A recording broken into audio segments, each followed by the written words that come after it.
César Pérez Guevara es un joven y brillante abogado venezolano, doctorando en historia, profesor universitario, que desde hace apenas un año se ha visto obligado a exiliarse en España, huyendo, como tantos otros, del desastre de la dictadura chavista. Gracias a su presencia en redes sociales como YouTube y TikTok, empieza a ser muy conocido en ambientes hispanistas.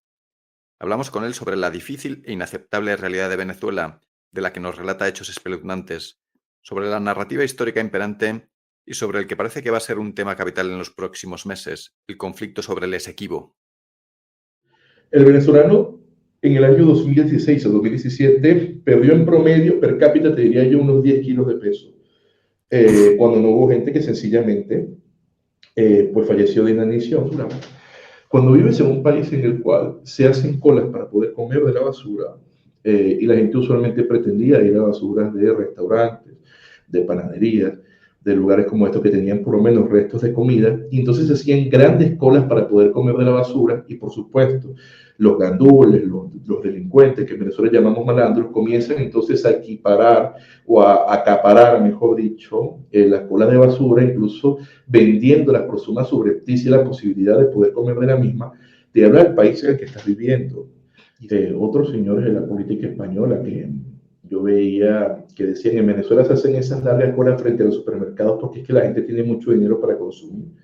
Eso lo dijo un señorito llamado Íñigo Errejón, ¿no? Lo que hacían era que tomaban estas industrias, las expropiaban, decían que era para que ahora fueran del pueblo, y en lugar de dársela a alguno de sus seguidores, que me imagino que alguno habría, que pudiera tener algún tipo de talento para poder desarrollar la industria, poder ponerle a valer, pues colocaba entonces sencillamente al que fuera más comunista, al que le gustara más el Che Guevara, que le gustara más Fidel Castro, para que la llevara adelante. Obviamente, ¿qué es lo que hacían? Se robaban absolutamente todo el dinero que podía tener la industria, al poco tiempo dejaba de funcionar y entonces así comenzó cada uno de los aspectos de la producción industrial y económica en Venezuela a fallar.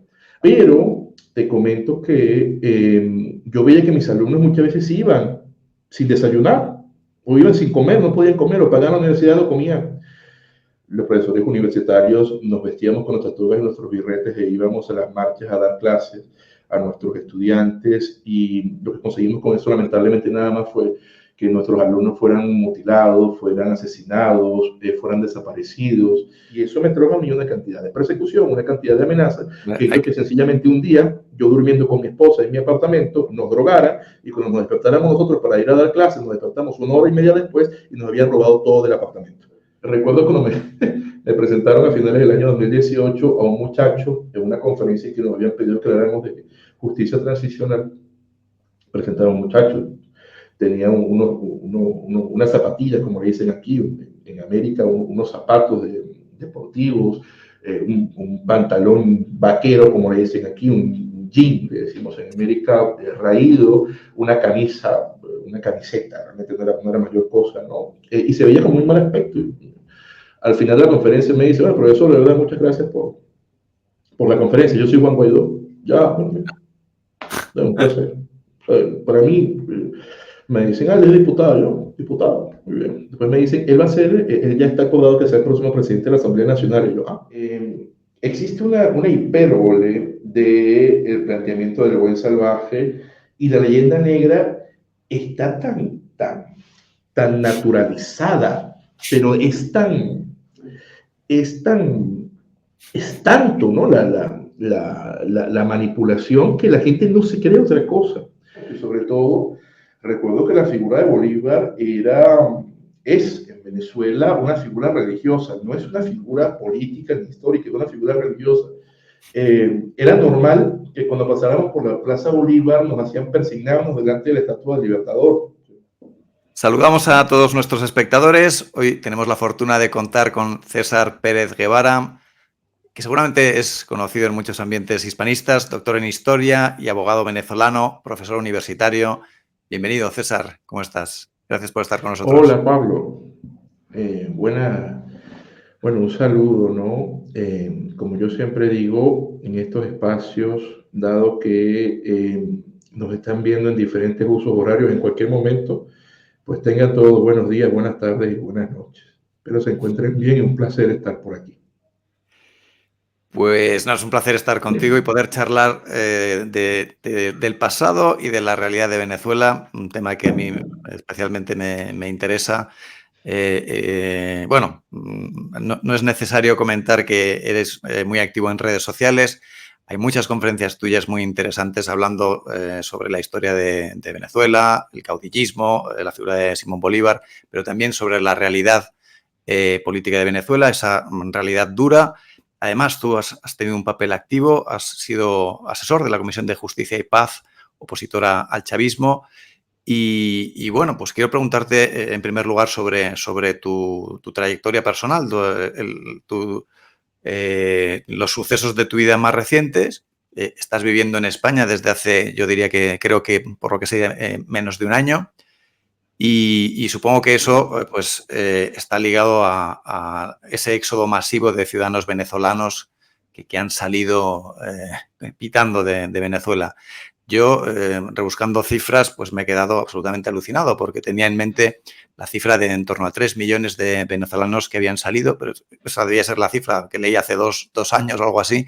Y la cifra actualizada es que entre 7 y 8 millones de ciudadanos venezolanos de una población total de cercana a los 30 millones han dejado el país. O sea, es un 25% de la población. Yo creo que ni en Cuba ha habido un éxodo tan masivo. Quizá también porque la dificultad de salir de una isla, pero una absoluta monstruosidad, ¿no? Algo difícil de imaginar. Cuéntanos un poco cuál ha sido tu trayectoria vital, personal. Entiendo que sufriendo las consecuencias del chavismo implantado en Venezuela. Bueno, fíjate, a pesar de que la gente no lo suele pensar, muchas veces no lo creen, en Venezuela existe el chiste, muéstrame la cédula, ¿no? La cédula de identidad en Venezuela es el equivalente en España al DNI, Documento Nacional de Identidad. Yo sigo siendo bastante joven aún. Yo nací en el año 1990, apenas cuento, escasamente con 33 años. Eh, pero he tenido desde muy joven edad desempeño en diferentes áreas.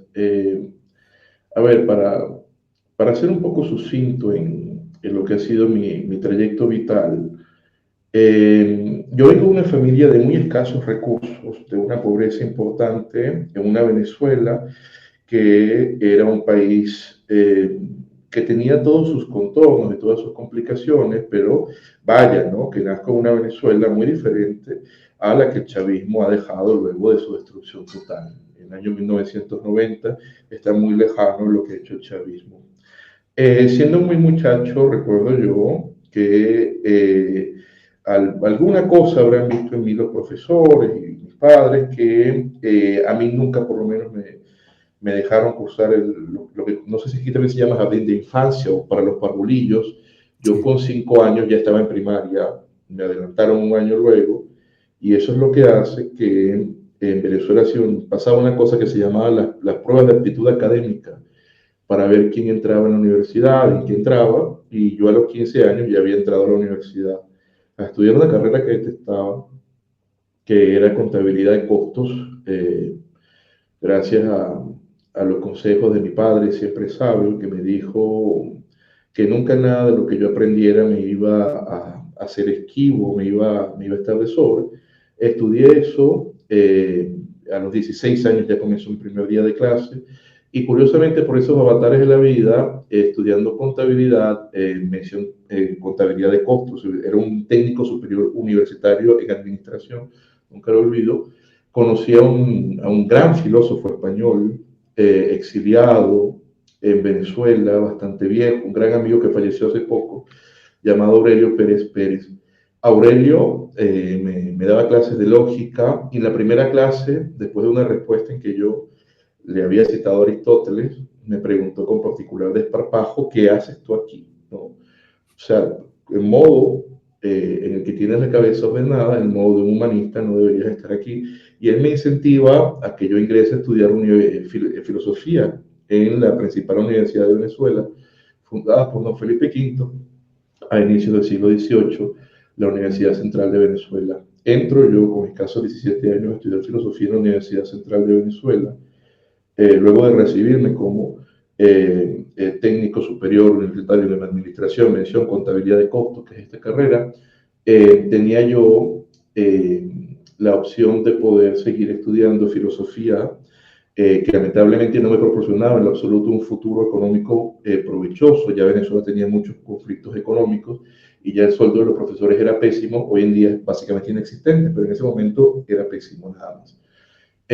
Por esa razón, y ante el ejemplo de varias personas que yo había leído, en particular Juan Germán Rocio, que había sido un abogado del siglo XVIII, siglo XIX de Venezuela, me di cuenta que una persona que tuviera férreos principios, escrúpulos y principios filosóficos podía también llevarlos a la práctica a través del derecho, ¿no? Esa frase de Cicerón que siempre está en mi cabeza, eso de que no vale tener la razón, sino hacerla valer, fue una de las razones que hizo que yo me fuera a estudiar Derecho en la Universidad Central de Venezuela. Cambié de carrera luego de estudiar mis 2 buenos años y medio de filosofía y de casi 200, recuerdo que hicimos las pruebas para cambiarnos, solamente 8 lo logramos, yo estaba en el lugar número 4. Por mi propia situación precaria económica, yo me ganaba un dinerillo dando clases ya desde adolescente en la universidad a los muchachos que no les iba bien en la lógica aristotélica. Fue particularmente positiva para mi formación y la manejaba bastante bien, daba clases privadas de ello. Me dieron una beca, de hecho, como aquí en Venezuela lo llamaban preparadores, ¿no? A los estudiantes que le enseñamos a otros estudiantes. Y claro, ante la propia carencia, a pesar de esto, las becas eran muy, muy ínfimas, terminé yo trabajando como cajero, representante de atención al cliente en un banco, al mismo tiempo que estudiaba Derecho. Derecho en lugar de 5 años normales, la saqué en 4 años, adelantando materias porque necesitaba comenzar a tener una mejor posición económica. Y ya a finales de la carrera entré a trabajar en lo que son los juzgados de municipios civiles, bancarios, mercantiles y tránsitos. Todas esas competencias las tienen en la circunscripción judicial de Caracas. En poco tiempo llegué de ser lo que vendría a ser un gestor procesal, un gestor judicial en España, a ser secretario judicial, que es lo que aquí en España le llaman letrados de administración de justicia. Pude serlo sin tener el título todavía porque gracias a la depauperación del propio sistema de justicia chavista era posible que esta clase de cosas pasaran, pero a nivel provisorio. Luego yo no era titular en mi puesto, sencillamente era provisorio, luego el chavismo podía removerme de cualquier modo. Ya el chavismo, en la época en la cual yo era secretario judicial, te hablaría yo de año 2013, 2014, se había rendido a que no podía tener puros funcionarios públicos chavistas, porque claro, había creado un estado paquidérmico en el cual necesitaba mucha gente para poder llenar los cargos y además gente eficiente para que de alguna manera pudieran sacar una que otra cosa. Entonces, casos de opositores como el mío, podíamos tener alguno que otro puesto, pero si molestábamos mucho, gracias a que nuestros puestos eran provisorios, entonces nos podían echar, ¿no? Dado que ya había obtenido mi título de abogado en el año 2014, en Venezuela no hace falta un máster como en España para poder ejercer. Ante la experiencia que tenía yo de los propios juzgados, la cantidad de gente que ya había conocido, pues comenzaron a caer una cantidad de casos que comenzaron a darme un ingreso económico importante en una Venezuela que cada vez se desvencijaba y se depauperaba más.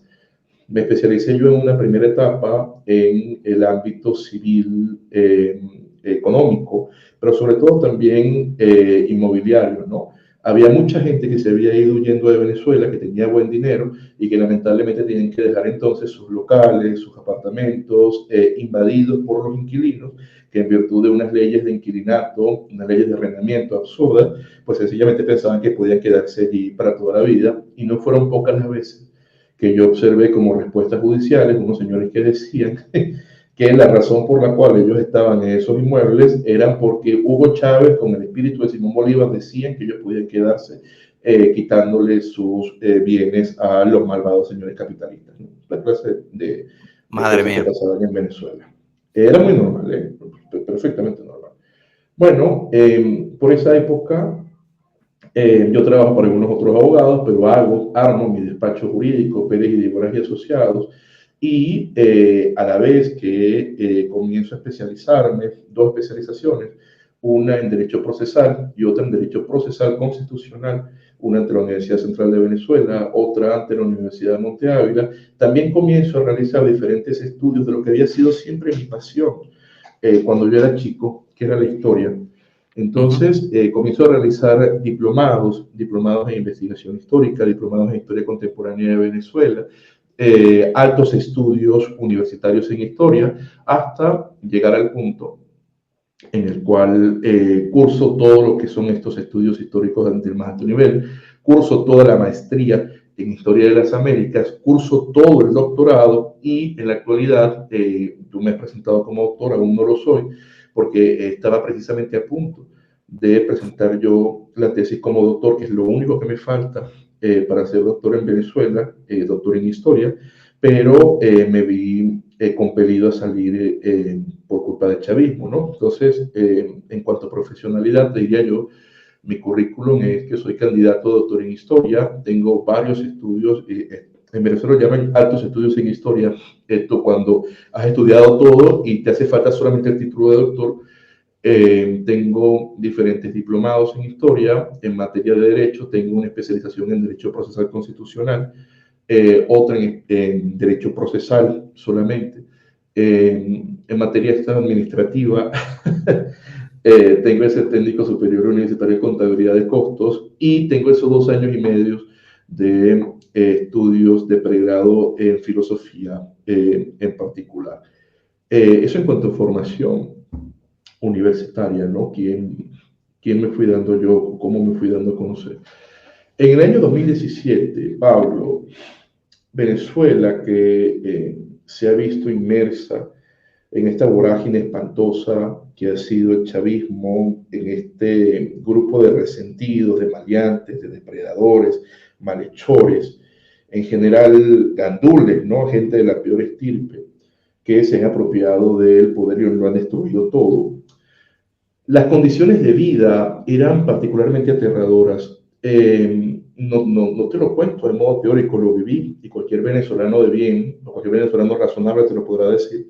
El venezolano en el año 2016 o 2017 perdió en promedio per cápita, te diría yo, unos 10 kilos de peso, cuando no hubo gente que sencillamente pues falleció de inanición, cuando no hubo gente que sencillamente se paraba todos los días muy temprano para coger un transporte público paupérrimo y tenían que hacer cola. Eso es una de las cosas más graves que yo he visto en mi vida y nunca se me va a olvidar la cantidad de veces que la vi. Hacían cola en las basuras para poder comer. O sea, es que no sé cómo explicarte que en un Es un país nivel de normal, monstruosidad que no nos imaginamos en España, ¿no? O sea, no es que no hay por manera, eso, es que tú no descripción de puedes detalles imaginar que eso. haces es muy necesaria, es imprescindible. Y en otras conferencias lo he visto, sé que te animo a que nos cuentes casos concretos, experiencias personales tuyas, porque creo que es lo que mejor refleja lo que se vive allí. Sí, es que te digo, siempre lo normal, ¿no? Creo que en el mundo occidental era que la gente decía, pues mira, si eres pobre vas a comer de la basura. Cuando vives en un país en el cual se hacen colas para poder comer de la basura, y la gente usualmente pretendía ir a basuras de restaurantes, de panaderías, de lugares como estos que tenían por lo menos restos de comida, y entonces se hacían grandes colas para poder comer de la basura, y por supuesto, los gandules, los delincuentes, que en Venezuela llamamos malandros, comienzan entonces a equiparar o a acaparar, mejor dicho, las colas de basura, incluso vendiéndolas por suma subrepticia la posibilidad de poder comer de la misma. Te habla del país en el que estás viviendo. Y ese es el país que lamentablemente yo he observado como buena parte de los grupos que hacen política en España decían en esa misma época, no me lo dijo nadie, yo los vi en Venezuela, los vi personalmente. Eh, en algunos lugares, ellos salían en las televisiones de Venezuela, que fundamentalmente todas se las ha quedado el chavismo, las expropió, etcétera, etcétera, etcétera, diciendo que les daba envidia al modelo venezolano, que lamentablemente en España no tenían una cosa así. Yo lo viví, a mí nadie me lo contó. Mientras la gente comía, hacía cola para comer comida de la basura, ¿no? Es una Lo que yo vergüenza. no, Es una vergüenza Sí. absoluta. Se me viene a la mente, hay muchos personajes de nuestra política, pero que un expresidente del gobierno de España, como Rodríguez Zapatero, haya sido el defensor internacional de Maduro, se haya acercado a él para además lucrarse personalmente y que siga siendo un personaje público que no esté denostado y denigrado, pues es uno de los errores de España, de nuestro país. O sea, es alucinante que siga teniendo el mínimo predicamento Zapatero en el ámbito de la izquierda en España cuando ha hecho lo que ha hecho, ¿no? Es incomprensible. Y todavía está por allí, ¿no? Todavía cada vez que hay que defender al tirano Maduro, este señor sale, entre otros, ¿no? Otros señores de la política española que yo veía que decían en Venezuela se hacen esas largas colas frente a los supermercados porque es que la gente tiene mucho dinero para consumir. Eso lo dijo un señorito Sí, llamado sí, Íñigo Errejón, ¿no? correcto, correcto. Sí, me Que, acuerdo de aquellas declaraciones, sí. Dios mío, ¿no?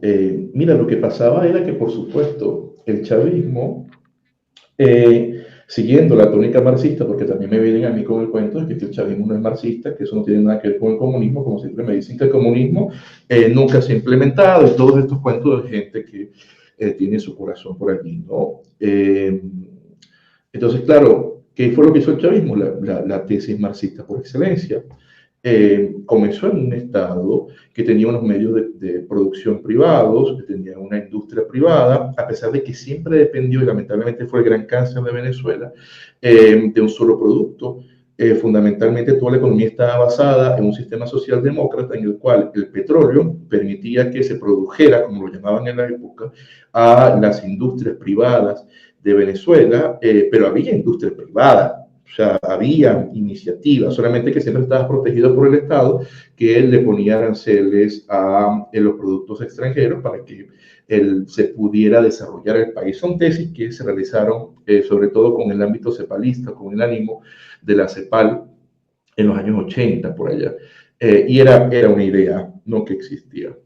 Ahora bien, el chavismo cuando entra al poder, para de alguna manera resumirlo, comienza apoderándose de todas las industrias, pero claro, como son unos desarrapados, ¿no? Como son unos bandoleros, lo que hacían era que tomaban estas industrias, las expropiaban, decían que era para que ahora fueran del pueblo, y en lugar de dársela a alguno de sus seguidores, que me imagino que alguno habría, que pudiera tener algún tipo de talento para poder desarrollar la industria, poder ponerle a valer, pues colocaba entonces sencillamente al que fuera más comunista, al que le gustara más el Che Guevara, que le gustara más Fidel Castro, para que la llevara adelante. Obviamente, ¿qué es lo que hacían? Se robaban absolutamente todo el dinero que podía tener la industria, en poco tiempo dejaba de funcionar y entonces así comenzó cada uno de los aspectos de la producción industrial y económica en Venezuela a fallar.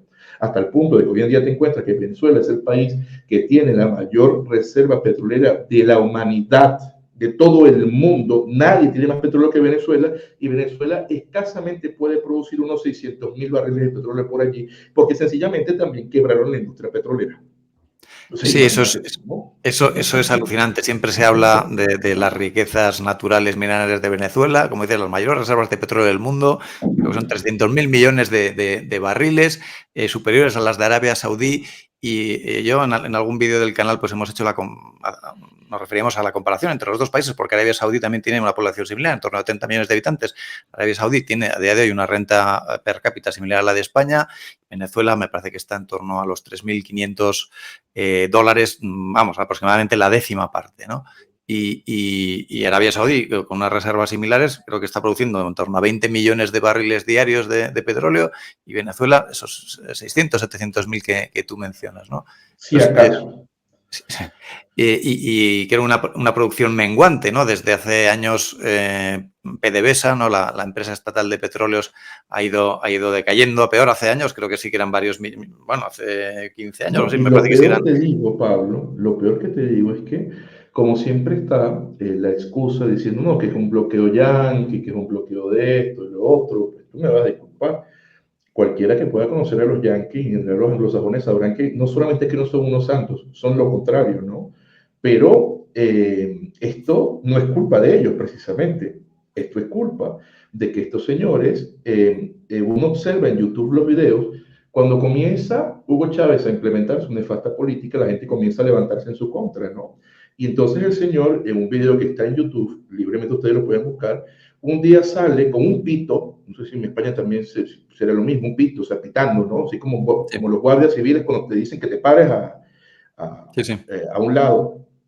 Sí, sí se dice igual, ¿verdad? Sí, Pito. sí, correcto, correcto, Pito, sí, sí, es igual. Con un pito comienza a decir, pito, tal persona despedido, o sea, despide no solamente a la plana mayor, despide a todos los que sabían hacer cosas de petróleo en Venezuela, que eran grandes especialistas a nivel mundial, y coloca en esos puestos a una cantidad de personas que carecen de total experiencia y que solamente quieren estar allí por el dinero que están obteniendo. Obviamente destruye la industria, porque dentro de la propia industria petrolera también, en lugar de invertir en los productos petroleros que necesitaban, pues sencillamente todo se lo roban. Entonces, claro, bandidos, como el caso de Rafael Ramírez, que está ahorita exiliado en Italia, fue uno de los ministros de petróleo de Hugo Chávez, uno de los que más destruyó absolutamente todo, pero como ahora también se peleó con Maduro, entonces ahora intenta dejarse de responsabilidad ese señor que fue un bandido, ¿no? Entonces, date cuenta cómo ocurre. Como te digo, ¿qué hace el chavismo? Se apodera de todos los medios de producción siguiendo la teoría o la tesis marxista, dándoselo al proletario, ¿no? El proletario lo que hace más bien es destruirlo todo, devorarlo todo, aniquilarlo todo, y tú te encuentras con que no hay producción de nada. Al no haber producción de nada en un país que tiene, bueno, para alimentar a toda América, comienza el chavismo gracias a que los precios del barril de petróleo suben hasta ciento y tantos dólares cuando estaban presupuestados en mucho menos, comienza a importarlo todo. O sea, Venezuela, todo lo que comía durante una etapa era importado de otros países, pero allí también había más corruptela. No es que importaran las mejores cosas, no, con sus aliados estratégicos permitían que les vendieran porquería, que les vendieran basura, pero cobrándolo a precio como si le estuvieran dando faisán o le estuvieran dando caviar a los venezolanos. Y claro, eso hizo que de alguna manera se Se mantuviera la aguantaron. situación económica en Venezuela y la gente no se muriera de hambre hasta que bajó el precio de los barriles de petróleo. Un montón de gente salió corriendo, como dicen en Venezuela, con la cabulla en la pata, es decir, llevándose las cosas y sin dar ninguna explicación. Y además, como muchas veces pasa con esta clase de sinvergüenzas, de forajidos, que no logran ver la responsabilidad de sus actos, Hugo Chávez, su muerte es anunciada en el año 2013.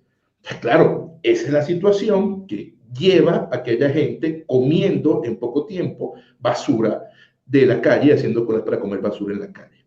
¿Por qué? Te digo, yo gracias a Dios no tuve que vivir eso, porque yo, gracias a los contactos que yo había tomado dentro del mundo del derecho, sobre todo trabajaba para gente que vivía en el extranjero y que me contrataban para que llevara los casos, me pagaban en dólares porque también en Venezuela no había la posibilidad de la libre convertibilidad de la moneda, que eso es otro tema, pero eso sería un espacio muy largo para poder comentarlo en tan poco tiempo.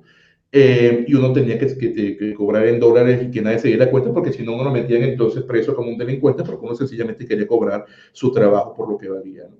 Pero yo eso todo lo viví. Alumnos míos, yo comencé a dar clases en la universidad ya formalmente por allá en el año 2017. Como yo también tengo lo que llaman el Cheli Bidue ante la Universidad Per Stranieri di Perugia.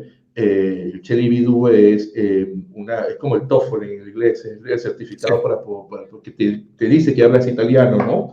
Entonces, claro, yo daba clases de italiano en Venezuela, comencé siendo profesor de italiano durante estos primeros años, luego pasé a dar clases de Derecho y Historia en la universidad. Pero te comento que yo veía que mis alumnos muchas veces iban sin desayunar, o iban sin comer, no podían comer, o pagaban la universidad, lo comían. Y eso hacía que, bueno, yo usualmente no menciono esta clase de cosas, pero creo que no debe ser mencionado, pero lo digo a fines ilustrativos. O sea, si usted tiene un alumno que no ha comido, o sea, usted obviamente lo va a invitar a comer, ¿no? El problema está en cuando no son solamente uno, son dos, son tres, son cuatro, son cinco. Cuando un alumno no tiene para pagar la universidad y te dice, profe, yo me quiero graduar y no tengo este dinero para pagarlo, ¿por qué no lo vas a ayudar? Bueno, esa es la Venezuela con la que yo me conseguí y eso es lo que nos tocó hacer a los que dábamos clase y a los que en general estábamos en esa situación. 2017-2018, etapa grave.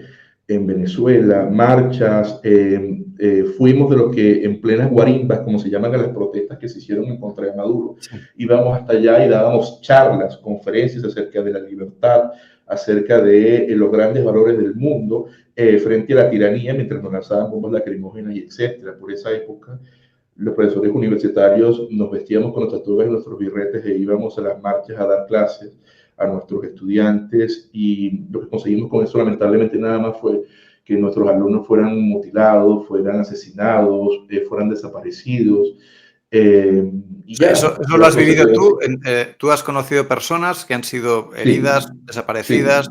sí, sí. Porque en la prensa española se habla poco de los crímenes del chavismo. Me parece que hay una represión light, ¿no? Y de ahí que los políticos españoles pues, salgan indemnes de su apoyo a un tirano, a un dictador como Maduro, porque parece que al fin, bueno, pues sí, hay, bueno, en algún momento ha habido un poquito más de violencia, pero bueno, protestas callejeras, tal. No se habla pues eso, de decenas o no sé si cientos de desaparecidos. Te voy a poner un ejemplo, y te voy a poner este ejemplo porque fue amigo mío, amigo cercano, ¿eh? No solamente alumnos que estuvieron presos o los mataron, como el caso de Manuel. No te voy a poner esos ejemplos, te voy a poner un ejemplo cercano. Y lo pueden buscar, el que ve esta entrevista, lo busca en Google. Gustavo Ramallo, se llama el muchacho. Gustavo Ramallo era un joven estudiante universitario, gran pintor. Gustavo estudiaba arquitectura, si ahora recuerdo bien. Nosotros nos conocimos estudiando italiano y era un muchacho que tenía unos valores y una dignidad y creía tanto en el futuro de Venezuela que salía por allí a protestar y a ponerse de carne de cañón, ¿no? Así como mataron a muchachos como Basil da Costa, como Marlendero, entre otros. Gustavo en plena protesta en la ciudad de Caracas. En Caracas hay un río que lamentablemente es una cloaca abierta, ¿no? O sea, el río Guaire, o sea, allí es donde se arrojan los desperdicios. Eso nunca se embauló, nunca se saneó. Hugo Chávez, pocos años antes de su muerte, dio a una señora llamada Jacqueline Faría una cifra de millones de dólares para poder realizar ese elemento de Río Guaire, y te imaginarás que hasta el momento no se ha No hecho se ha hecho, ninguna obra, no se ha ¿no? hecho O sea, nada. normal. Pero la señora sigue siendo parte de la plana mayor del chavismo, eso sí, ahora con más propiedades. Bueno, en plena protesta, a estos muchachos les quedaban dos opciones con los que estaba Gustavo Ramallo. O seguir y enfrentarse a estos señores que tenían, no te estoy diciendo palos o escudo antimotín, te estoy diciendo pistolas con las cuales les disparaban, ametralladoras, o sea, porque es que la represión era así. Era o sencillamente que te mataran como un perro, lanzarte al río. Gustavo fue uno que se lanzó al río. ¿Quién sabe qué cosa habrá cogido Gustavo cuando se lanzó al río? Porque nunca se recuperó, comenzó a sufrir de una afección terrible respiratoria, y pues Gustavo eh, al poco tiempo falleció. A mí me tocó ir al cementerio del Este en Caracas, eh, a darle el pésame a sus padres junto con una gran cantidad de amigos, de muchachos, de juventud venezolana que cantaron el himno y todas estas cosas frente a un cadáver. Entonces a mí no me Terrible, contó nadie terrible. nada. A mí nadie me está pidiendo que teorice sobre nada. Yo todo eso lo viví, yo todo eso lo vi. A mí no me vas a contar de chavismo. A mí no me vas a contar de cómo el marxismo se lleva a la práctica. Todo eso yo lo viví, ¿no? Y Entonces, claro. ese es el momento en el que decides participar en la Comisión de Justicia y Paz, mm, o eso es Te posterior. comento. Lo que pasa es que por el año 2017 yo comienzo a realizar una serie de actividades con un centro de investigación que fundamos en la época, que era el Centro de Investigación y Promoción de la Cultura Jurídica. De allí sale el Centro Rocio, ¿no? Que es el centro que yo aún presido. Y nuestra intención era, siendo que los muchachos en pleno chavismo no se les estaba enseñando a pensar en libertad, sino a ser meras máquinas, meros autómatas, que iban a pasar a toda manera necesidad, o muchas veces nada más sacaban el título universitario para poder irse al extranjero a ver si tenían una mejor calidad de vida. Nosotros comenzamos a lo largo de Venezuela a hacer conferencias, charlas, encuentros, y bueno, esto me dio una notoriedad importante dentro de este círculo, ¿no? Al punto de que, si bien es cierto, Hugo Chávez se encargó de hacerse con todos los medios de comunicación, ¿no?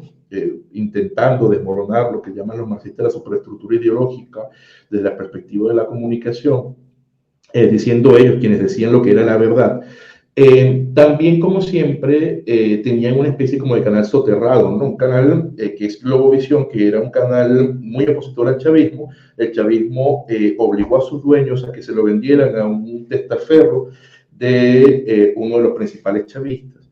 Y entonces este señor comenzó a hacer que invitaran a ciertas personas que no estaban de acuerdo con la plana del gobierno, pero si decían algo muy grave, pues entonces éramos perseguidos, éramos víctimas de cualquier clase de cosas, o a los periodistas se les echaba si decían alguna cosa que fuera demasiado positiva. Por eso es que usualmente a mí en Venezuela me veían en el canal de Globovisión, dando entrevistas, ustedes van a ver videos míos, hay gente que dice, no, pero es que bueno, tú te fuiste de Venezuela, pues ustedes van a ver videos míos del año 2018 en un debate que a mí me pusieron contra el jefe de los abogados chavistas, que era Julio César Latán, diciendo si en Venezuela había democracia o no, y yo lo decía muy claramente, en Venezuela no solamente es que no hay democracia, se viola derechos humanos, y Nicolás Maduro no es un presidente legítimo, y eso me trajo a mí una cantidad de persecución, una cantidad de amenazas, que hizo que sencillamente un día, yo durmiendo con mi esposa en mi apartamento, nos drogaran, y cuando nos despertáramos nosotros para ir a dar clases, nos despertamos 1 hora y media después, y nos habían robado todo del apartamento. Madre mía. O sea, a mí no me contaron cosas, yo viví esas cosas en Venezuela. Te digo, a pesar de eso yo seguí dando clases en la universidad, no me amedrentaba, y entonces un día recibo una llamada, producto de una fundación en la cual yo estaba dando unas clases, de unos señores políticos de la oposición venezolana que se suponía que de verdad querían salir del chavismo, y obviamente pues yo dije, pues mira, yo encantado de la vida, ¿no? Entonces yo, siendo bastante joven, tenía 28 años por allá, ya tenía título de posgrado, ya era profesor universitario, ya escribía, ya hacía cosas. Pasó a ser uno de los asesores de la Comisión de Justicia y Paz de la Asamblea Nacional. Claro, toda esa labor que se hacía en ese momento siempre fue bastante variopinta, ¿no? Porque las reuniones tenían que ser siempre como en silencio. Siempre cuando tú decías, bueno, vamos a salir realmente del chavismo, te decían, sí, tranquilo, que tenemos un plan, una cosa de esa. Recuerdo cuando me presentaron a finales del año 2018 a un muchacho en una conferencia que nos habían pedido que habláramos de justicia transicional.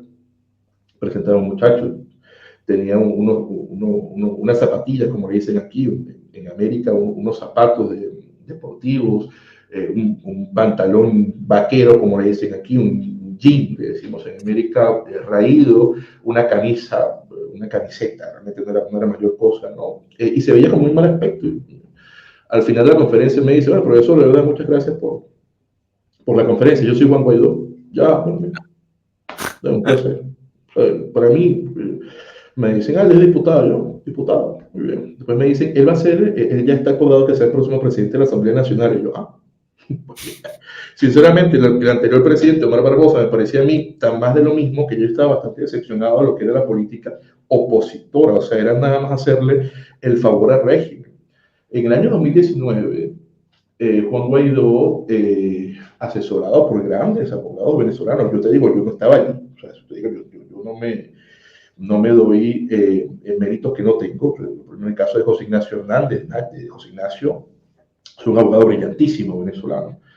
Yo estoy convencido de que ellos son los que sacan la tesis de que sencillamente como Maduro es un presidente ilegítimo porque la elección había sido totalmente nula, conforme a lo que era la Carta Democrática Interamericana, que Venezuela había sido uno de los países que la había creado más bien, ¿no? En virtud de ciertos instrumentos convencionales y conforme a la propia Constitución venezolana, nos damos cuenta que en efecto Maduro no es un presidente legítimo y por tanto la presidencia debe recaer en el presidente de la Asamblea Nacional y este muchacho desvencijado, paupérrimo, que a mí no me había parecido nada interesante. Es el líder de la oposición ahora, ¿no? Sí, imagínate tú, ¿no? Bueno, al final el muchacho se rodeó de lo peor de la oposición venezolana, una cantidad de gente que nada más quería vivir siendo oposición. Eso el tema este de la oposición, disculpa, me genera sí, muchas preguntas porque en el ámbito de los medios de comunicación de la derecha en España se ha acusado a la oposición venezolana de actuar dividida, de no haber hecho las cosas bien, ¿no? Antes incluso de que apareciera la figura de Guaidó. Y quiero preguntarte por esto.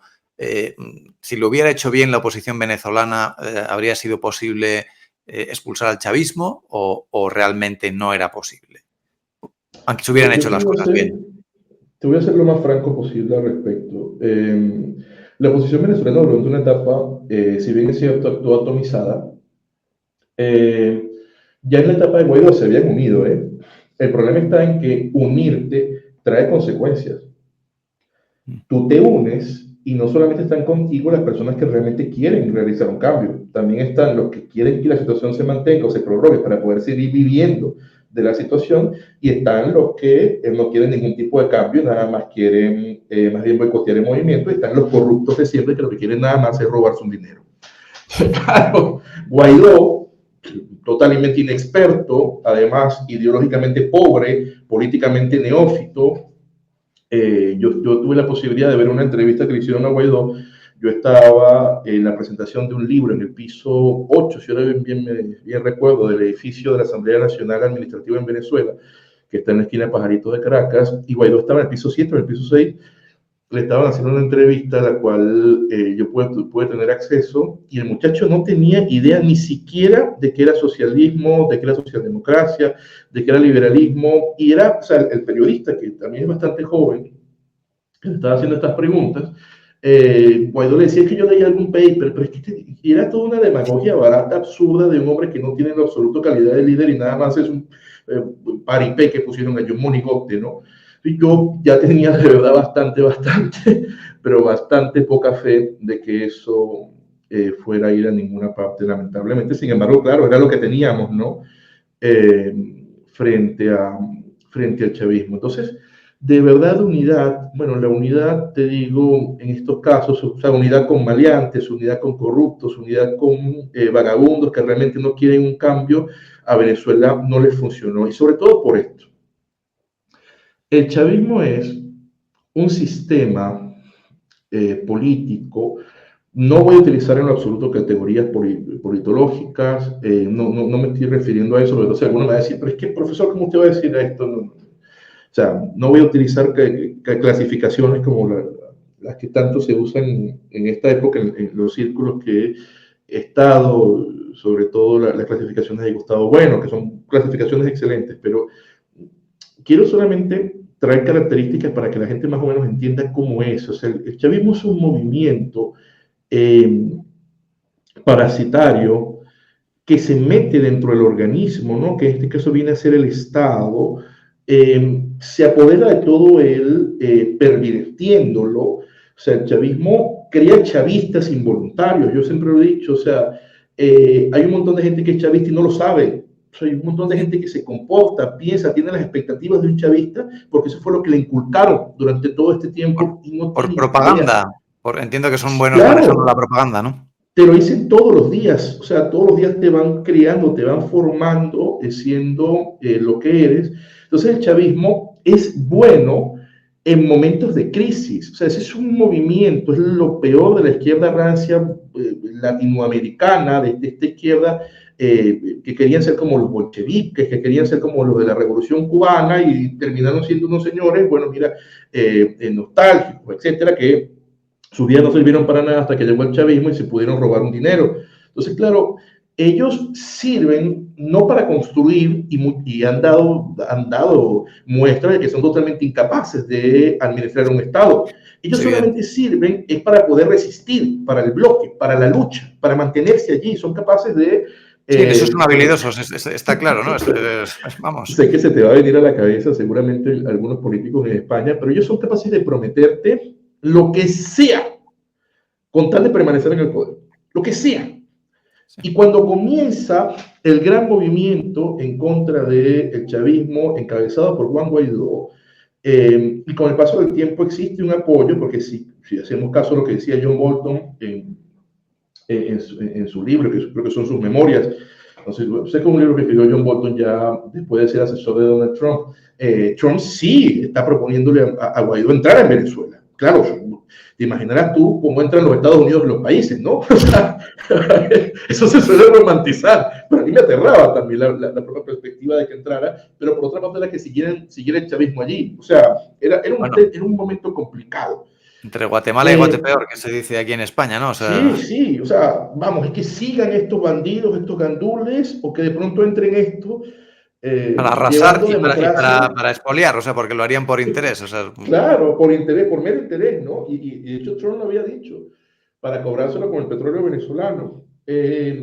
Los más optimistas en Venezuela hablaban de que ojalá fuera como en Panamá, que dentro de todo a Noriega, lo de Noriega había sido un costo menor. Y bueno, que también sabemos lo que pasó con Panamá desde el inicio del siglo, cuando la separan de Colombia para quedarse con el Panamá, el canal. No, o sea, vamos, es que los Panamá norteamericanos... es su títere desde hace 120 años. Sí, sí. Sí, sí, o sea, los norteamericanos, el tema está en que a mí me enferma cuando se pretende señalar que en virtud de la gran maldad de los anglosajones, en particular la que toca en América, que es la de los norteamericanos, se pretende justificar barbaries como la del chavismo. O sea, por favor, por supuesto que no, eso no tiene Sí, ninguna sí. justificación. O sea no tiene ninguna justificación que tú expolies y abuses de tu pueblo, que le hagas lo que le hizo Fidel Castro a los cubanos, que le hagas lo que le ha hecho Chávez, lo que le hizo Chávez y Maduro a Venezuela, lo que ha hecho Daniel Ortega, etcétera, etcétera, porque los yanquis son malos, que ellos sean malos, pero tú no tienes tú por qué serlo. En esto Es un a desastre veces causado no... por los propios hispanos, o sea, aunque sea Claro, claro, claro, ¿no? O sea, esto sin no tiene duda. absolutamente nada. Entonces, bueno, volviendo al caso, volviendo al tema, yo me daba cuenta que estas reuniones en la Comisión de Justicia y Paz de la Asamblea Nacional muchas veces no llevaban a nada. Sin embargo, yo recuerdo haber participado, por lo menos, en la redacción de un acuerdo parlamentario del cual me siento bastante orgulloso, por el cual, de hecho, algunas personas que se enteraron aquí ya estando en España, recuerdo que me dio un abrazo llorando por lo que se había significado, que es el acuerdo parlamentario para la extensión de la vigencia de los pasaportes. De las cosas que ha hecho el chavismo, para los que lo siguen adorando, ¿no? Mira, en un punto el chavismo sencillamente dejó de expedir pasaportes y para tú poder obtener un pasaporte tenías que sobornar a alguno de los funcionarios administrativos de esa cloaca que se llama el SAIME, que es el que expide el pasaporte, alguna vez fue la Unidex en Venezuela, y eso es el único modo de obtener pasaporte. ¿Por qué? Porque como todo lo que había pasado, Venezuela no tenía ni siquiera papel, o sea, que no existía producción. Entonces, Vaya claro, locura. no tenías dinero porque habían bajado los precios del barril de petróleo, y lo poquito que entraba al Estado se lo robaban. Entonces, es una locura, ¿no? Eso hizo que el Es el chavismo, colapso del Estado, ¿no? de todo, porque claro, ponte, si el Estado colapsa, pero tiene de algún modo industria, pues mira, ahí veríamos más o menos cómo se hace, pero es que no existía nada, el Estado lo había arrasado todo, No. todo. Entonces lo que observamos nosotros es que el chavismo no le da pasaporte a la gente y la gente se queda, los que comienzan a salir huyendo de Venezuela para poder comer. Entonces, cuando tú cruzas la selva del Darién, o sea, tú no lo haces porque te gusta, tú lo haces porque es tu única opción. Y si esta es tu única opción, imagínate lo que tienes detrás. Sí, ¿No? sí, O sí. sea, esto es aterrador. Claro, la gente no tenía la posibilidad de realizar ningún trámite y por tanto de legalizar su situación en ningún lugar porque sus pasaportes estaban vencidos. Si yo recuerdo haber participado en la redacción del acuerdo parlamentario para que se prorrogara automáticamente la validez de los pasaportes durante un tiempo determinado. Yo había redactado ese acuerdo diciendo que no, o sea, se entendieran como válidos hasta tanto volviera otra vez el Estado de Derecho a Venezuela, pero recuerdo que un diputado que no había mencionado dijo no, eso no es así, eso tiene que ser por un tiempo determinado, porque Maduro va a caer, y Maduro va a caer, pues mira, ahí está. De lo que hizo el chavismo con el paso del tiempo fue, hoy en día sigue siendo complicadísimo poder conseguir un pasaporte en Venezuela porque el trámite burocrático es realmente engorroso, pedir la cita es todo un problema, que te la den es otro problema. Hoy en día, actualmente, sacar un pasaporte en Venezuela puede estar más o menos como en los $400. Claro, es un país que el sueldo mínimo son $2, algo así. ¿Dos Y claro, dólares? nadie ¿De vive con verdad? eso. Entonces, usualmente la gente le pagarán 70, $80, pero imagínate tú lo complicado que es salir de Venezuela con un pasaporte. Sí, Eso es sí, sí. chavismo. ¿Mm? Eso es Madre chavismo. mía. Entonces, yo estuve allí, Pablo. O sea, yo estuve allí, yo vi todas esas cosas y en un punto del 2018, finales del 2018, yo me di cuenta como había un grupo de esos políticos que estaban en la Comisión de Justicia y Paz que no tenían muchas ganas de seguir trabajando y estaban haciendo otras cosas. Yo me imaginaba que algo raro pasaba, sencillamente no aparecí más. Y bueno, mira, entonces fue cuando la propia oposición recibió por parte de Maduro un bonus, vamos a decirlo de esa manera, y entonces rompieron con Juan Guaidó. Entonces, claro, la oposición peleada, Maduro feliz. Si la oposición hubiese en el momento en que se habían unido en particular, pero sobre todo que tenían todo el apoyo del pueblo, porque el pueblo veía que por fin alguien se estaba enfrentando a Maduro y tenía el propio apoyo de todo el grupo, lo que llaman el grupo de Lima, o sea, incluso internacionalmente Maduro estaba totalmente vetado y hubiese seguido la presión en la calle, Maduro habría salido, porque los chavistas por supuesto que son un virus, pero bastante cobardes que son, y son los primeros que salen corriendo. Si no, pregúntenle a los que saben la historia de Hugo Chávez, que no fue más que cuando daba un golpe de Estado, perdía, corría y se escondía. O sea, no son ningunos valientes.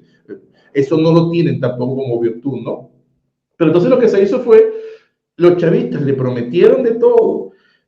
No, sí, vamos a sentarnos y vamos a hacer un traspaso pacífico, vamos a llegar a unas negociaciones para que entonces nos perdonen algunos crímenes. Entonces, así, y yo me recuerdo a mí, junto con un grupo de abogados penalistas, de los principales abogados penalistas de Venezuela, intentando corregir una defecio que había hecho un político en Venezuela, alguien en Venezuela, en la oposición, llamado Ley de Amnistía, que no era ni ley ni era de amnistía, era básicamente un cuerpo normativo en el cual se les garantizaba la impunidad de quedarse con el dinero a los chavistas para que permitiera que se saliera de Maduro. O sea, a ese nivel tan bajo se negociaba.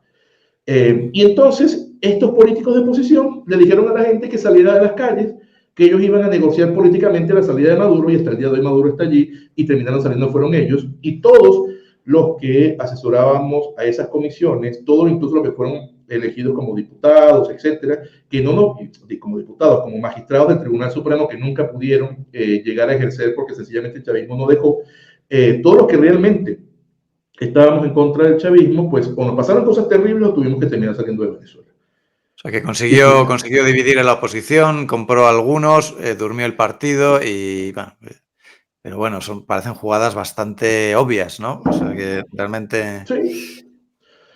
Mira, Bueno, en la oposición hay un político venezolano que forma parte de esta vieja oposición que se tiene por muy corrupta, pero él es de la viejísima oposición, ese hombre ya tendrá sus 80 años. Y él podrá hacer de todo, pero tonto no es, ¿no? Entonces él usualmente le decía a algunos diputados que vaya, Dios mío, qué vergüenza, ¿no? Tú de inteligencia no te vas a morir, le decía él. Y de verdad, o sea, los políticos en Venezuela, todos, o sea, todo lo que yo veo haciendo política tienen un nivel paupérrimo, bajísimo, o sea, son la es de la sociedad.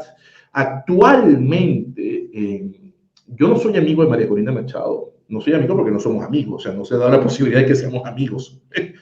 Eso pasado, la conozco. He estado 3 veces en lugares donde ha estado ella, tanto que no se acuerda de mí que las 3 veces se ha presentado. Entonces te imaginarás que amigos no somos, ¿no? no hay amistad, sí. Pero, claro, o sea, esta mujer conocerá diariamente cuánta clase de personas.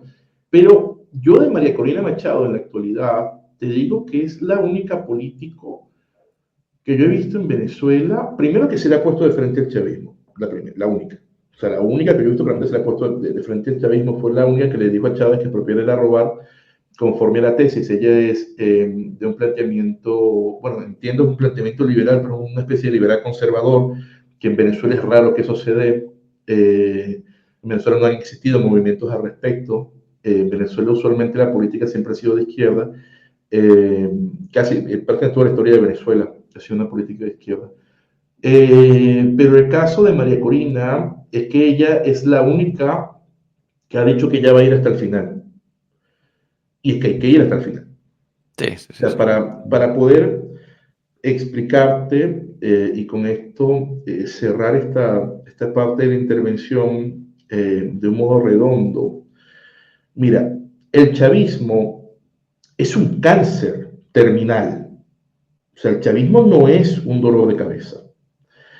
Y se ha pretendido hasta ahora, desde la propia entrada de ese infame personaje que debe ser denostado por la historia llamado Hugo Chávez, se ha pretendido tratarlo como si fuera una especie de constipado, de dolor de cabeza, y se ha pretendido darle al enfermo pastillas para el dolor de cabeza, pastillas para el malestar general, lo que llaman en Venezuela acetaminofén, que llaman aquí en España paracetamol.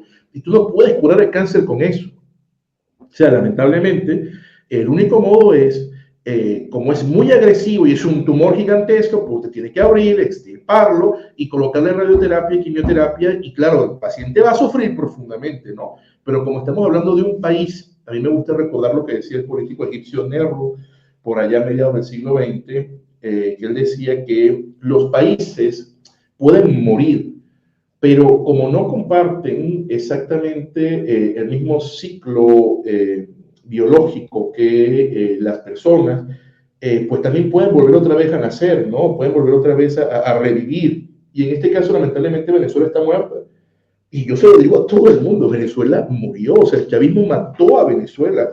Ustedes lo que observan allí es un cadáver, por supuesto, bastante valioso porque tiene petróleo, pero en Venezuela no existe en cosas como el altruismo, como el valor. Hay pequeños feudos en los cuales algunos pretenden protegerse del chavismo, pero cuando el chavismo quiere va y se los come.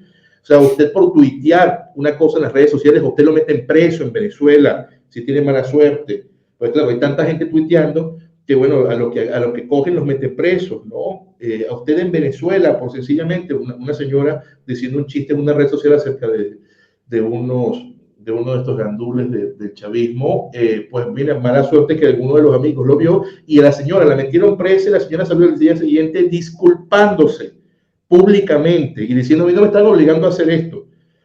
A diputados elegidos en Venezuela de la oposición les violaron su inmunidad parlamentaria, como el propio caso de Guarda Quesens, por lo menos, que sin ningún tipo de trámite, sin ningún tipo de cuestión, le violaron la inmunidad parlamentaria y apareció a los pocos días en ropa interior, la ropa interior defecada, y todo el mundo lo vio, ¿no?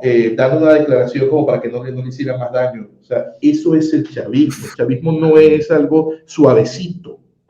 No, sí, sí, sí.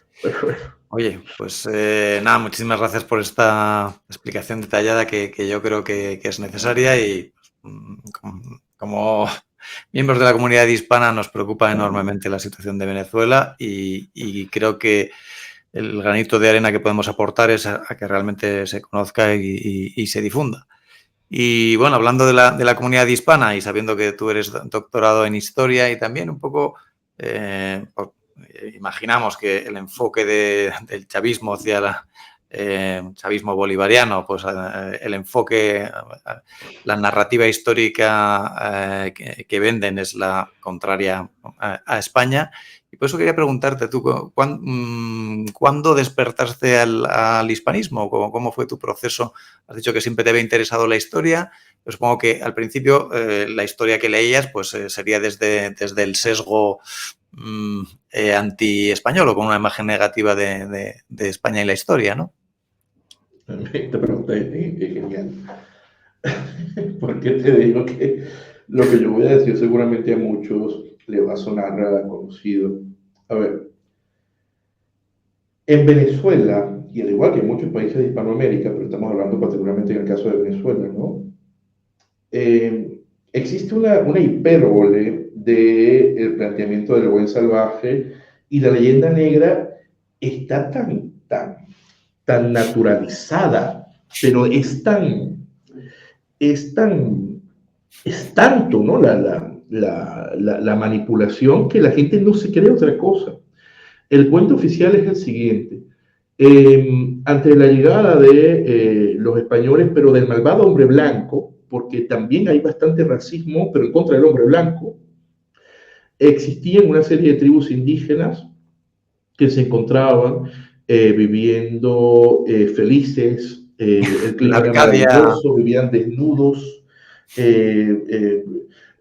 no tenían ningún miedo, ¿no? De que pasara absolutamente nada porque todo se trataba muy bien, hasta que, bueno, de pronto llegó el malvado hombre blanco, por supuesto, que es la quinta esencia de la maldad, y realizó un genocidio, acabó con esos indígenas que eran tan buenos, eh, tan lindos, ¿no? Y bueno, ese, eh, ese como que estaba buscando aquí porque me gustaría ponerte aquí, a la vez que te doy esta respuesta, leerte un poema que te explica exactamente eh, eh, Esta lo, narrativa. que, lo que te dice esta narrativa, ¿no? Este que está aquí, el somarí.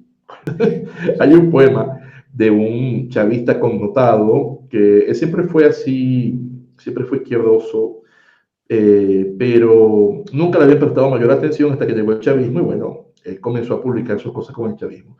Se llama Los Salvajes, ¿no? De Gustavo Pereira, el poeta.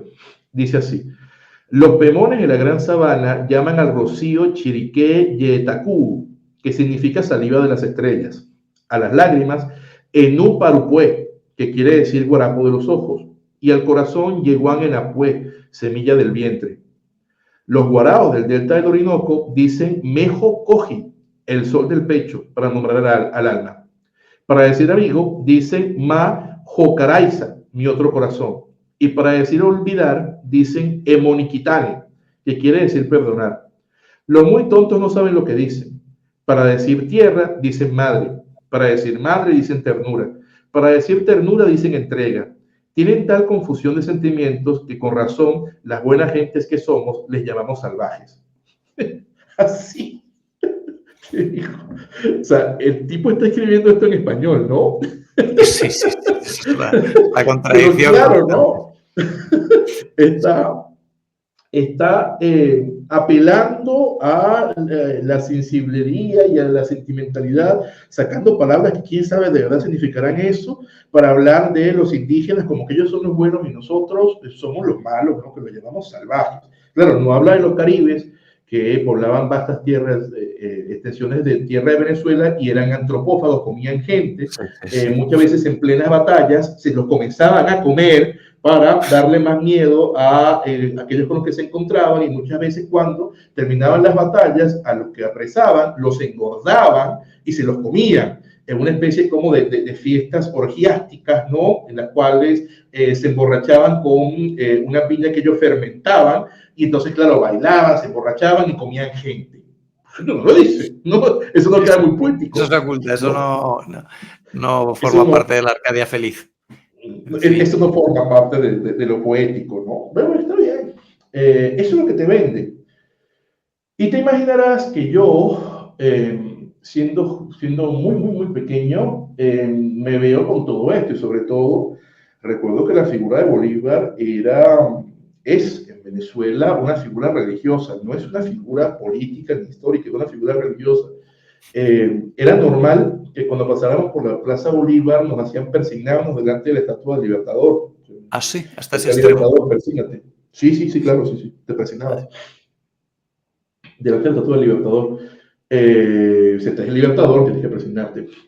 Cuando éramos chicos, sacaban frases contextualizadas de Bolívar y en la educación primaria nos las hacían repetir y nos hacían que nos aprendiéramos de memoria pasajes del decreto de guerra a muerte uno que nunca olvido yo, es ese de españoles y canarios contacto con la muerte, aun cuando seáis indiferentes, si no obráis activamente a favor de la República, ¿no? O de la Claro, causa eso republicana. que casi es una frase como para esconder, porque da idea de la violencia total, al revés, la promueven, o sea, hacen que Sí, se... Increíble, impresionante. todo está bien porque los malvados españoles nos tenían esclavizados. Eso es Madre lo que se mía, dice, madre ¿no? mía. Eh, yo con el paso del tiempo, por supuesto que fui observando estas cosas y me aterraba, ¿no? Pero yo no había llegado a la historia. Yo, como te das cuenta, en un país con tantas dificultades, si te fijas en lo que te conté, que era mi vida académica, yo estaba preocupado en comer, ¿no? O sea, estaba preocupado en conseguir cosas para comer, en conseguir dinero. Yo siempre he sido un enamorado de la vida, he sido un enamorado de las damas también, y siempre tenía una noviecita, algo, y entonces yo estaba pendiente, más allá de lo académico, de poder conseguir algo, ¿no? El pensamiento global, el pensamiento filosófico me llega ya cuando yo estudio filosofía, pero sobre todo en Venezuela no se enseña filosofía hispanoamericana y menos se enseña filosofía hispana. O sea, yo estudié a profundidad a Platón, a Aristóteles, a Hegel, a Descartes, a Kant, a Rousseau, y por supuesto a Voltaire, al barón de Montesquieu, a Santo Tomás de Aquino, a San Agustín, y por supuesto a Marx. O sea, en la Escuela de Filosofía de la Universidad Central de Venezuela, todavía creo que ya está retirado, pero todavía lo vi dando una clase a un marxista connotado llamado Gonzalo León, que nos adoctrinaba el marxismo, ¿no? A los muchachos. Y yo estudié durante año y medio a Marx, o sea, por eso cuando a mí me dicen Marx, yo me lo leí. O sea, yo me leí la crítica a la economía política, los manuscritos económicos y filosóficos, el 18 de Brumario de Luis Bonaparte, o sea, poco a poco los volúmenes del Capital, o sea, la crítica que realiza la tesis sobre Feuerbach, o sea, todo eso, ¿no? O sea, no me van a venir a contar o a venir con cuentos, o sea, eso me tocó leerlo. Entonces, yo no me había centrado nunca realmente en saber qué había pasado, pero yo tengo una característica que me es muy propia. A pesar de que el que me vea en un primer momento puede considerar que conforme a mi fenotipo, quizás mi familia es exclusivamente negra, ¿no?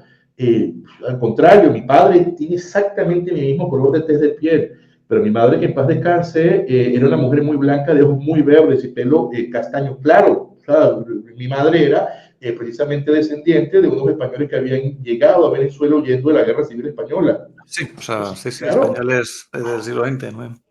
los rasgos, ¿no?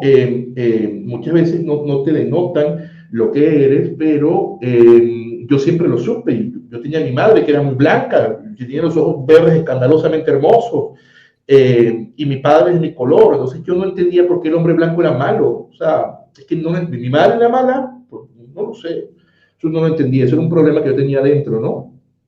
Con el paso del tiempo, el contacto con más personas, sobre todo en la universidad, me hacía que me planteara más problemas, ¿no? Y yo ya teniendo, yo diría mis 20 años quizás, 20, 21 años, ya comenzando a revisar algunos libros de historia, pero siempre en tono filosófico, cayó a mis manos un libro que lamentablemente, bueno, no solamente es que no lo traje, lo tuve que vender.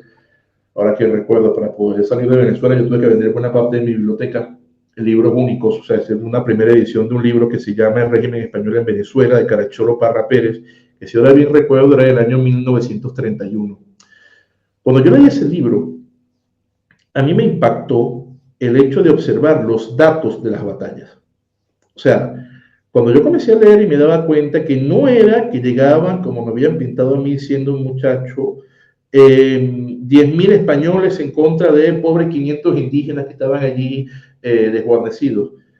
Cuando yo leí que eran los datos de las batallas en Venezuela, me refiero particularmente al caso de Venezuela, a lo mucho, a lo sumo, 50 españoles por batallas, pero iban apoyados por 5.000 indígenas a luchar en contra de otros 5.000 indígenas que esclavizaban a estos que estaban aliados con los españoles, o que se los comían, o que les hacían cosas terribles, utilizando datos primarios, ¿no? Fuentes primarias. Esto a mí te digo, me impactó. O sea, que me había metido toda mi vida. Yo ya, pero ¿por qué los indígenas están luchando con los españoles? Y claro, como el libro te lo cuenta maravillosamente este Carachuelo Parra Pérez, gran historiador y político venezolano del inicio del siglo XX, no te quedan dudas, ¿no?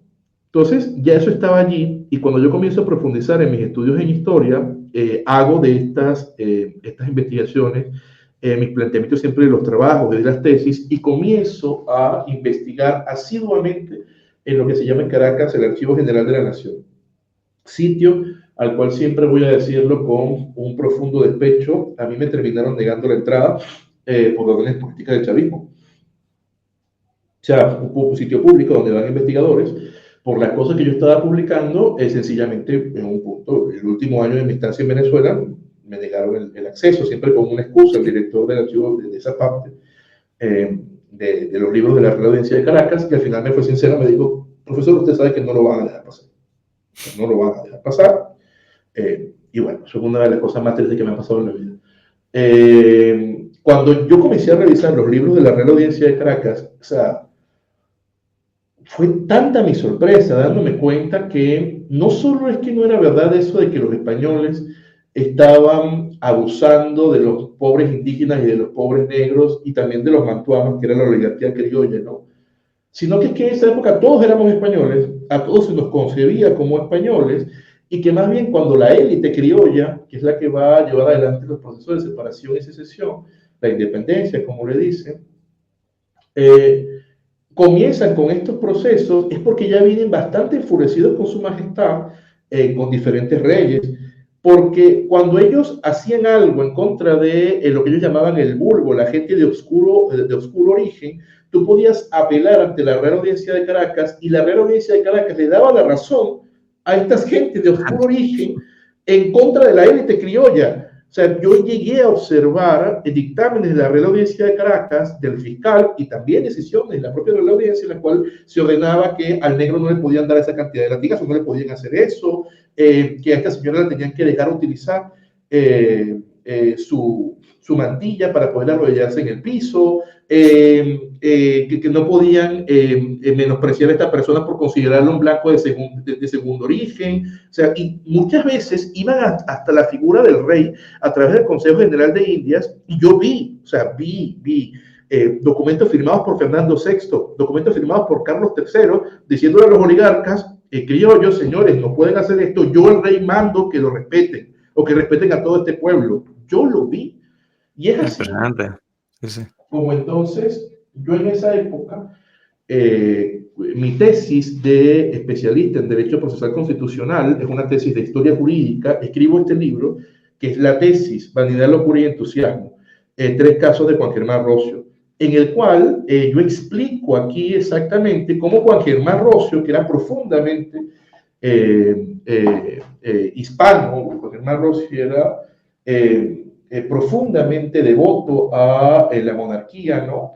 Era muy monárquico. Era un profesor de Derecho que había comenzado de un origen bastante humilde. Yo me sentía, y siempre me he sentido muy identificado con Juan Germán Rocio, porque Rocio era hijo de un italiano, un hombre que había nacido en Milán. Estoy hablando del año 1763, cuando nace Rocio. Y él había llegado a América y se había enamorado de una indígena, una mujer que llaman cuarterona, pero tenía muchos rasgos indígenas, llamada Paula María Nieves, y él era mestizo. Entonces, claro, a él le había costado mucho la parte social, porque los mantuanos, la élite criolla, le gustaba, a pesar de lo que decían las leyes del reino, les gustaba abusar de los otros, ¿no? Pero Rocio había demostrado, utilizando puros alegatos de las reales cédulas de las leyes de Indias y de diferentes reales cédulas, había logrado obtener cosas en contra de la élite criolla. Juan Germán Rocio era la mejor cabeza ordenada, la cabeza mejor ordenada de esa época, pero él tiene un rompimiento con España importante por culpa de la figura de Fernando VII.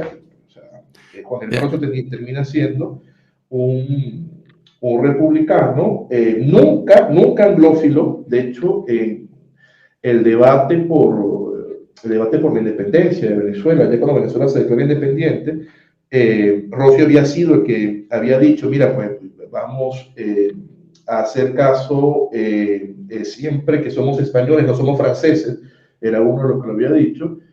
Rossi en pleno debate, ya cuando se querían hacer independientes, él dice, mire señores, esto de hacerse independiente no es para depender de ningún país y mucho menos de Inglaterra. O sea, ser independiente consiste en no depender de nadie, pero los anglóficos del movimiento prácticamente se lo comen. Al final Rossi, él termina capitulando y lo mandan a meter preso en condiciones realmente extremas, condiciones bárbaras, y esto hace que ya Rossi odie profundamente la figura de Fernando VII y todo lo que representa. Es lamentable. ¿Qué te digo? Esa etapa en la cual pudimos defendernos y tuvimos al peor de los reyes. O sea, Peor de los reyes con distancia. Peor de los claro, o sea, reyes en un momento crítico. Hubo hombres tan impresionantes que se vieron del otro lado y que ayudaron a rompernos por la propia situación que los llevó hasta allá, por todos los hombres que nos conseguimos a veces en ciertas circunstancias. De todas maneras, te agradezco mucho que nos presentes la figura de Roscio, que yo creo que en España es poco conocida y no, como no mencionabas al Venezuela no inicio... lo conocen tampoco, tranquilo. En Como Venezuela no lo mencionabas al conocen, principio, tú eres Pablo, porque no es un hombre de armas. En Venezuela Ajá, solo conocen los hombres de armas. ajá, ajá. Y bueno, decías que eres el presidente de la Fundación Rocio, que tenéis un canal en YouTube No, y no, no, animo a los no. Soy espectadores. presidente del Centro Rocio, aquí, disculpa que te corrija Sí, sí, con sí. esto, pero es que el Centro Rocio es un centro de estudio que intenta anteponer la figura de los civiles, del poder civil, del pensamiento, en este caso de Juan Germán Rocio, que siempre fue un profesor de Derecho, un profesor que ayudaba a sus alumnos, un hombre que tenía un pensamiento bastante elevado, bastante avanzado para la época, como te digo, profundamente católico, profundamente cristiano, muy antimasón. Y luego, bueno, mira, pasa lo que pasa. Entonces, claro, esto nosotros comenzamos a hacerlo en Venezuela para oponernos a las tesis beligerantes, a las tesis bélicas y a las tesis de los sargentones del chavismo, ¿no? Que lamentablemente es lo que se cuenta en Venezuela como historia. Siempre Bolívar, Sucre, Páez, todo aquel que tuviera una espada, un sable, cortar cabezas, eso es lo que en Venezuela enseñan como bueno. Nosotros contraponemos a las grandes cabezas, las grandes ideas de Venezuela en la historia. Y te digo, esto como anotación, yo creo que esto debe hacerse dentro del mundo de la hispanidad, a nosotros que estamos concienciados, ¿no?, de lo que realmente nos pasó y de cómo nos separamos. Si bien es cierto, hay parte de aquellos que realizaron los movimientos de separación, que son unos vulgares bandidos, claro, unos vulgares en todos los aspectos, pero también forman parte de nuestra historia en común, o sea, la historia de España, la historia de Venezuela, la historia de Colombia, o sea, todas nuestras historias. También hay grandes cabezas que existen en la época y que por supuesto que también tenemos que analizarlas como propias, o sea, movimientos Absolutamente, absolutamente. políticos. Claro, o sea, yo te digo que por lo menos Rocio, en mi libro, yo te coloco aquí casos en los cuales Juan Germán Rocio está diciendo que la corona es una maravilla, o sea, está hablando maravilla de las leyes y haciendo grandes análisis jurídicos en torno a las propias leyes del reino. O sea, Rocio por lo menos hace la calificación jurídica en un texto que yo tengo aquí de hombre blanco y de hombre indígena y de hombre mestizo, y mostrando que conforme al derecho español tenían los mismos derechos. O sea es un Interesantísimo y intelectual. tenemos que enlazar a ese libro tuyo y pondremos el enlace en la descripción al canal de YouTube del Centro Roscio para que los espectadores puedan seguirlo. Y Sí, como claro, dices, yo claro. creo que tenemos estas grandes figuras de la hispanidad que a lo mejor son más conocidas localmente o en ciertos países, pues tenemos que ampliar su conocimiento y que sean un referente para todos. Claro, Rocio no es conocido tampoco en Venezuela, como te digo, porque en Venezuela nada más está el culto al superhéroe que es Bolívar,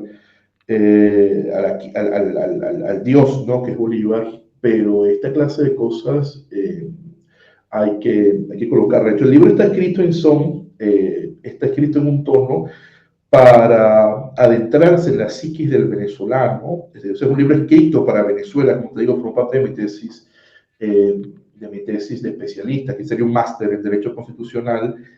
Hoy en día hay un montón de cosas allí que no colocaría seguramente, que escribiría de otro modo, pero yo creo que esto tiene que verse, ¿no? Ahora, volviendo al tema, volviendo a por qué yo entro en conciencia de lo que está ocurriendo.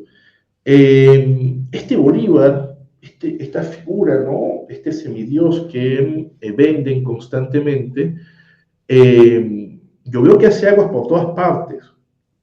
Más allá de las grandes matanzas que el hombre realiza, que era un carnicero, pues claro, Bolívar era un carnicero, o sea, que te diga que no ha leído. Es un hombre que a 800 prisioneros de guerra en La Guaira, en el puerto, en Venezuela, que no eran guerreros, eran panaderos, eran zapateros, eran carpinteros, cuyo único pecado había sido que habían nacido en la península ibérica o habían nacido en las Islas Canarias. Pues este hombre los manda a masacrar. Y cuando le dicen que no hay suficiente pólvora para poder realizar el tamaño de crimen, el hombre dice, pues los matan como sea. Y comienzan entonces a matar a machetazos, ¿no?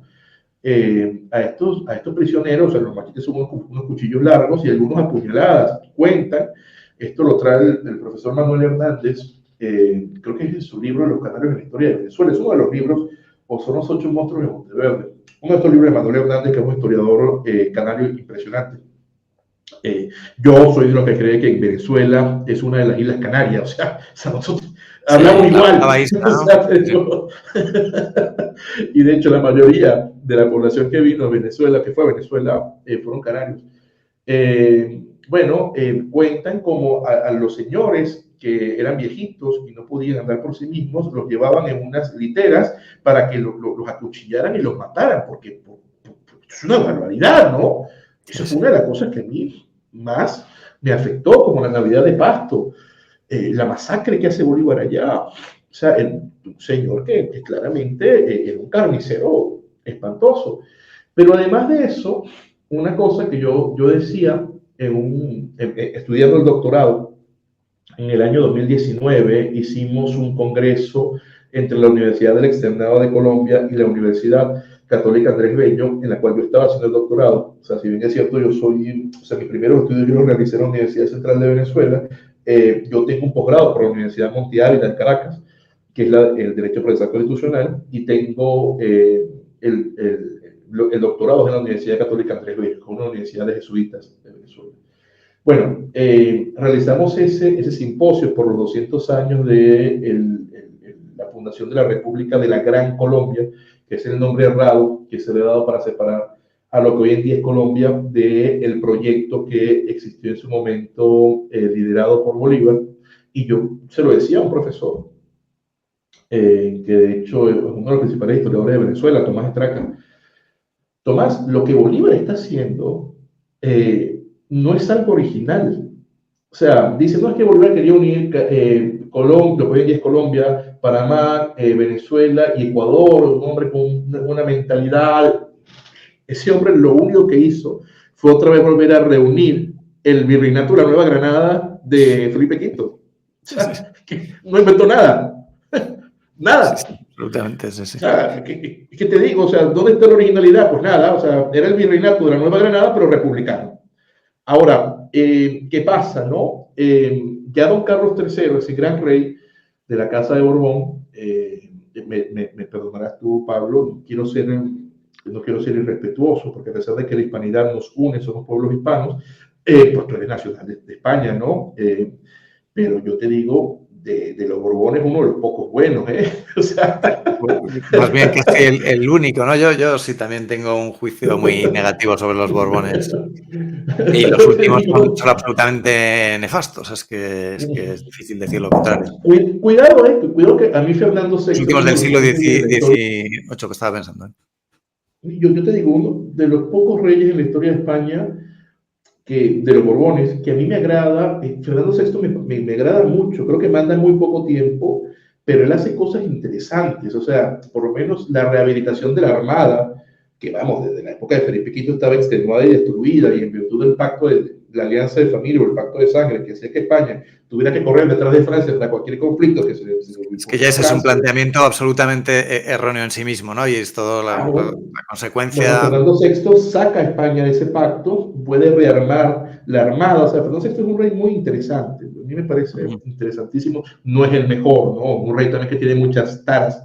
Los Borbones, o sea, son...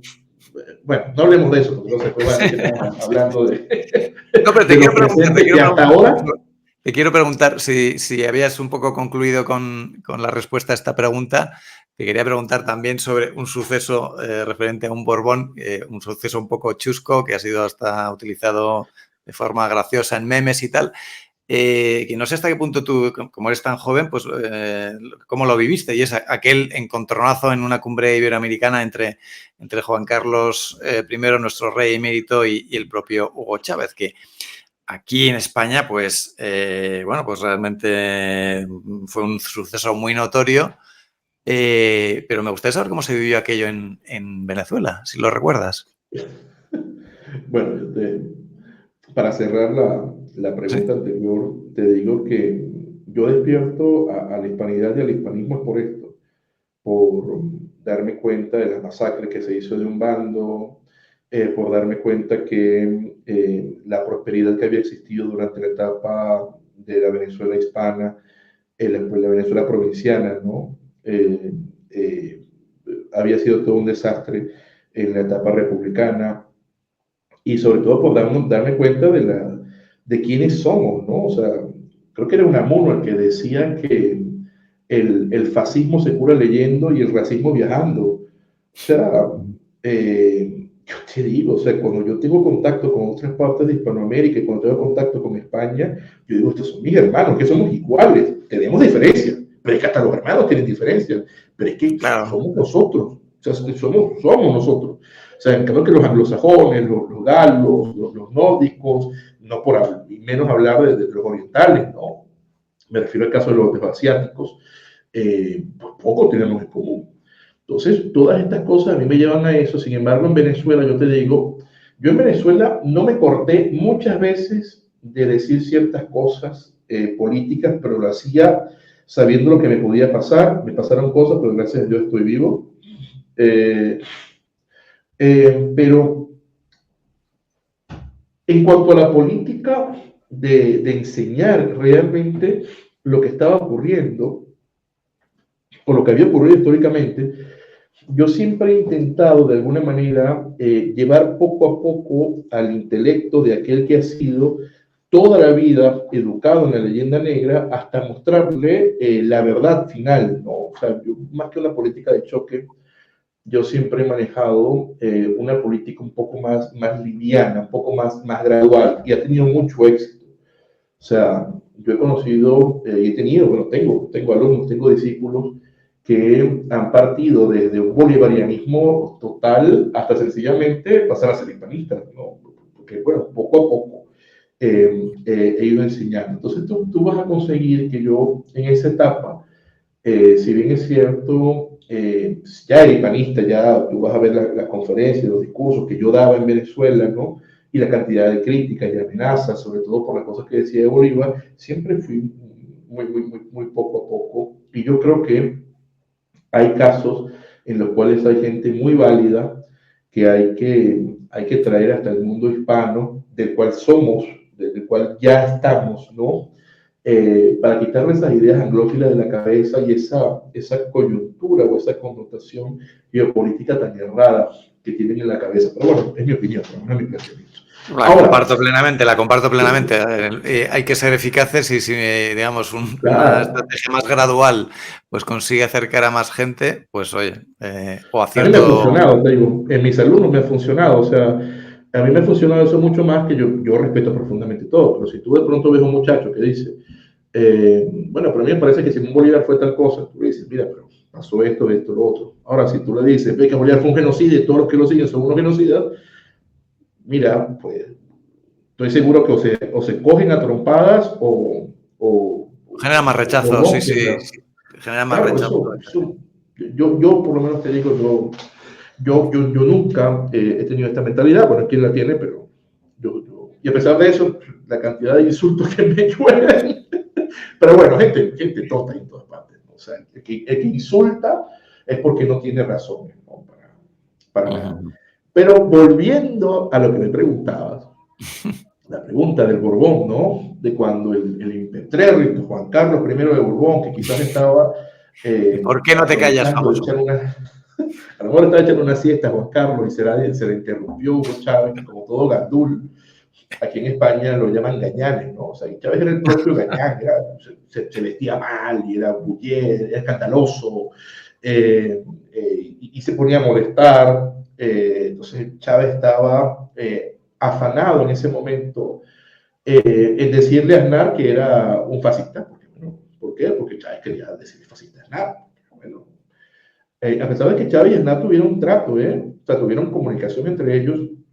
Chávez había dicho en una entrevista que cuando llega a ser presidente, Aznar y que lo había invitado a formar parte de un club y quién sabe qué cosas, ¿no? Pero bueno, Sí.